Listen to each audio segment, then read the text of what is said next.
Sometimes plan A doesn't work, and in that case you need a plan B tactic, which is why today we're going to go through Pep Guardiola's 3-4-3 plan B tactic on Football Manager 2023.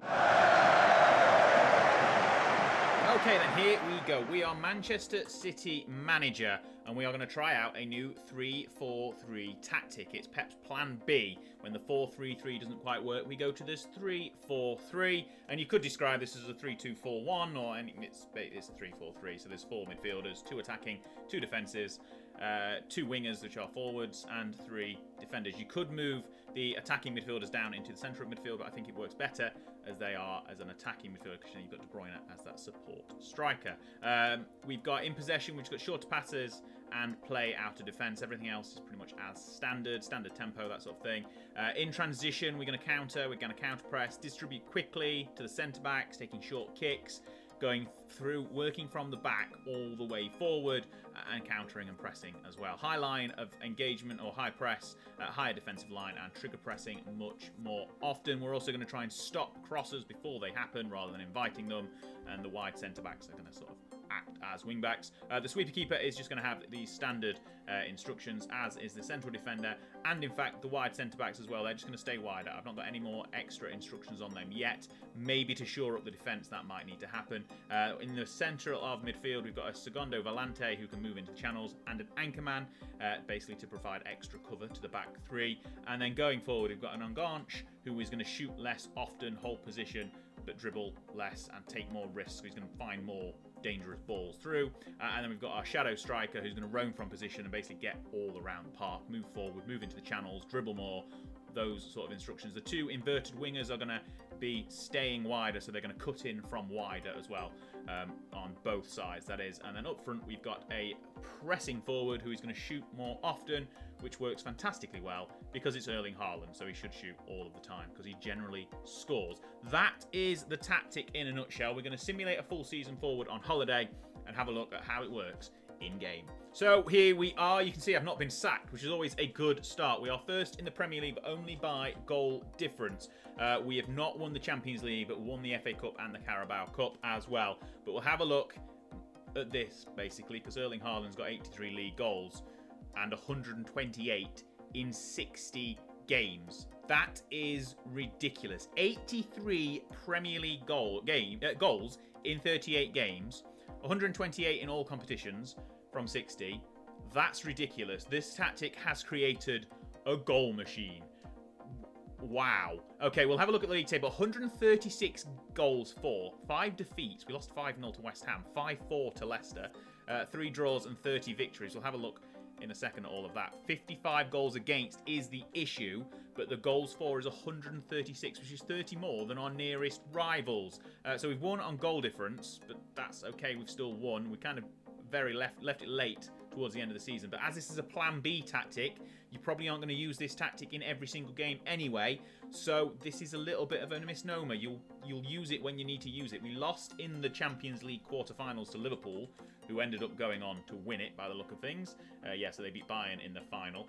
Lost 4-2 on aggregate, 4-1 in one game. That's kind of symptomatic of the tactic. There's a little bit of weakness in defence, so this is probably not going to be the tactic used for every single game, but that's not the point of it. The point of it is a plan B.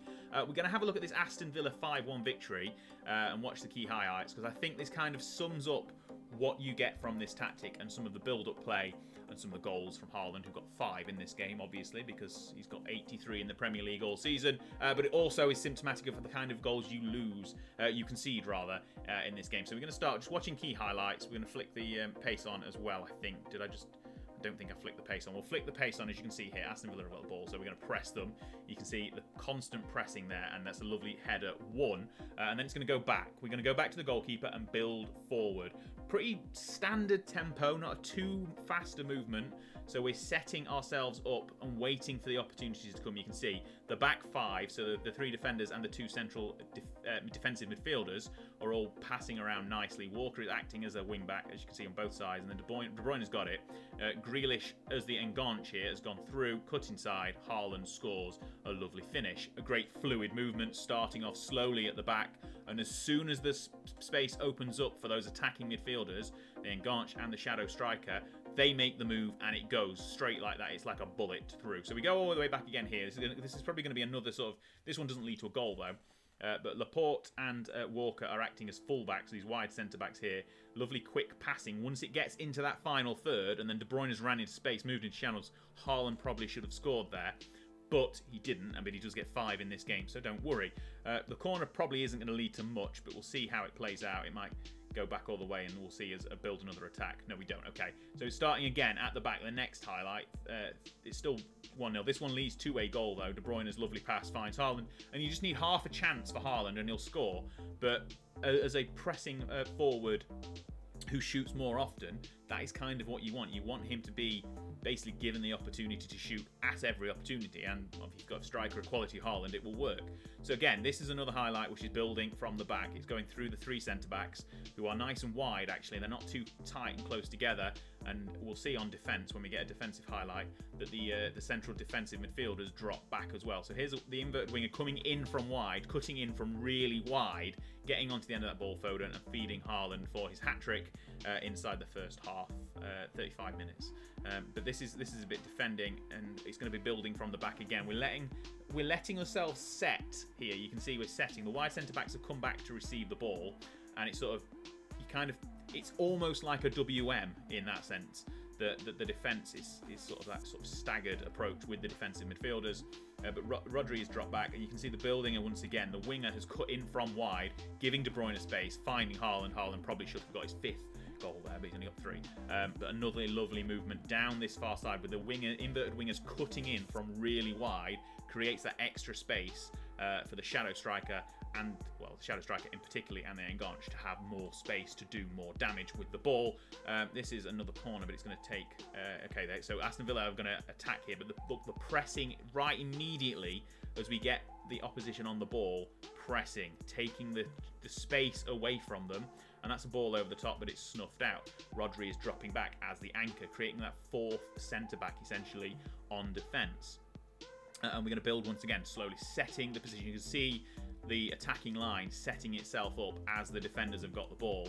And that ball there, as Haaland dropped deeper at that time, actually to create the space for Bernardo to go inside. And this is a ball over the top, and this leads to the goal, I think. So look, you are susceptible to a long ball counter-attack over the top with the 3 centre-backs. Because the wide centre-backs are pulling a little bit wider, it creates a little bit of space. And if you've got a dangerous attacking side as the opposition, you probably are going to be susceptible to conceding goals. And if it works for the opposition, it works. But this obviously this season has been holidayed, so I've not manually changed when the tactics are going to work and anything like that. If you're using it as a plan B, you aren't going to be using it every game and just setting and forgetting. So you kind of can snuff out that issue when you're playing the better sides going forward, to not play with this 3 at the back system. Maybe go to a 4-3-3 and try and work things better there. That's a little bit more movement again. Foden cutting inside. Well, Foden's the is the Foden the Enganche? No, it's Grealish the Enganche in this game. So Foden's cutting inside from the wing once again, from wide into that space that's been created by Haaland dropping back, by the Enganche sort of holding position. And once again, we've got another build up here. Rodri moving forward. Foden once again cutting inside. Basically, those 3 attackers, the wingers and the forward, are all advancing into the box really quickly as the ball is being played. As you can see, the wide centre-back here, Stones, has come out and snuffed out the cross before it's happened, closed down, stopped the ball from coming into the box. And De Bruyne here has dropped back a little bit as the shadow striker, creating room over the top for Foden, but he can't quite get on the end of that ball. So you can see lots of fluid movements with the advanced sort of attacking midfielders and the 3 forwards. Bernardo cuts inside there, and Haaland once again gets another goal. So it's again wingers cutting inside to either get on the end of balls or provide that final ball in to the striker, and that shadow striker moving in and around in the channels, either creating space for himself or for teammates. And again, closing down here, snuffing out any potential attacks with that high pressing, that really high line of engagement as well. And we're going to try and stuff them out again. And they've got a ball over the top. Will they get a cross in? No. Walker's made a mistake, so they probably will end up getting a crossing here. But again, man going straight to the ball, stopping the ball from getting out. They probably could have got a goal on that one. But you can see the thought process, the formation and the tactic working together to try and stop those attacks. The 3 centre-backs pulling out wide, pressing high and fast, and as soon as the ball gets to the opposition, cutting in and getting there. This is another corner. I think this is going to build to a counter-attack, if I remember rightly, for a goal for ourselves. We're going to see, as it's headed clear, are we going to counter or are we going to hold back? No, we're going to hold back. We're going to slow the ball down again, as we've had some substitutions come in as well, which might confuse me. But the three central defenders and the anchorman there working together, ball over the top of Haaland. In fact, it's a lovely finish. That's Haaland in a nutshell. I mean, the tactic has worked well to create that opportunity for him, and he's shot on sight. He's shooting more often. That is what the tactic is there for, to take advantage of the fact that he can shoot from anywhere and score from anywhere. And I think this might be one of the last highlights we're going to see from this game. But again, lovely ball worked out, and probably another goal. You could quite easily see 7 or 8 goals from this set of highlights. But there you go. That was a sort of a snapshot of the tactic. Haaland is just incredible, getting 5 goals from this game. But you can see all of the assists coming from all of that 4 across the attacking line. So the 2 wingers and the 2 attacking midfielders all getting involved in the goals, all getting involved in all phases of play, and it's built up from the back. We'll have a quick look through the data hub. I'm not a massive user of the data hub, but it can be really useful to see a few things. Obviously, goals per game and shots per game are just incredibly higher than the league average. That's obviously translated to expected goals per game being even higher. Conceded is too high, to be honest. If I was going to tweak this tactic, it would be to try and make it a little bit more defensively sound. But pass completion and possession is all really great for the side. I think we've got the highest. We'll have a look at the league stats on possession as well in a second. I think we've got the highest possession in the league. But it's that cross completion, that pass completion, that's really key to unlocking the goals for that forward line. We don't dribble much. It's just short passing all the time, passing around at the back, and then building as soon as that opportunity comes. Straight to that building of an attack, which is kind of why you can see where the possession comes from at the back, and then there's not much dribbles. It's just boom, straight through, direct, but still not really direct. It's kind of a bit of a hybrid in that sense. You can see from the defensive stats, not fantastic, but when you are that perfect going forward, you don't need to be that good going in the defence. But we'll have a look at the stats in the league now anyway. The team overall stats. More than 30 goals more than our nearest rivals, which is just a little bit ridiculous, honestly, 136 league goals. But it's that shots. We've had nearly 200 more shots than Liverpool, and a lot more shots than the rest of the league combined, pretty much. 888 shots. Not having that many shots against us either, nowhere near as good as Liverpool's defence, but still quite good. Pass completion is 4th highest in the league, 89%. Could possibly be a little bit higher, but that possession stat of 63% really is key. We didn't really do any tackling or dribbling, to be honest, so they're not really things we need to look at. And as you notice, we didn't get many clean sheets. We conceded 55 goals, so we're not quite in the top of the list there for goals conceded, but yeah, nearly there. Player stats, obviously Haaland scored 60 more goals than his nearest rivals. So many assists for everyone. De Bruyne, Foden, Silva all getting the top of the assist chart. Haaland having nearly double, or more than double, of the shots of the nearest striker. With him, he got the most man of the matches as well. Key passes again, De Bruyne and Silva always getting those key passes through, leading to goals, leading to chances, leading to great chances. And it's pass completion, not quite the highest in the league, but a lot of players up there in the top 8. Tackles won, again, we aren't in that stat. Dribbles made, we aren't in that one either. Clean sheets, not happening. And goals conceded. We conceded quite a few. But there we go. That is a kind of an overview of the stats from this tactic. What we're going to do is we're going to test it with someone else as well, not just using it as Man City, see how it works everywhere else. We won the FA Cup, the Carabao got a treble in the end, so you can't really complain about that. Didn't win the Champions League, but it's Man City, so they're never going to. But you can see the best 11, we'll have a quick look as well. 128 goals in 60 games, it's not bad at all, 8.69 average rating. Everyone else performing really well. I mean, Edison's the lowest average rating of just below 7, but he's not really had much to do, and we've conceded quite a few goals, so that kind of is expected. Right, what we will do now is we're going to jump forward into another save game.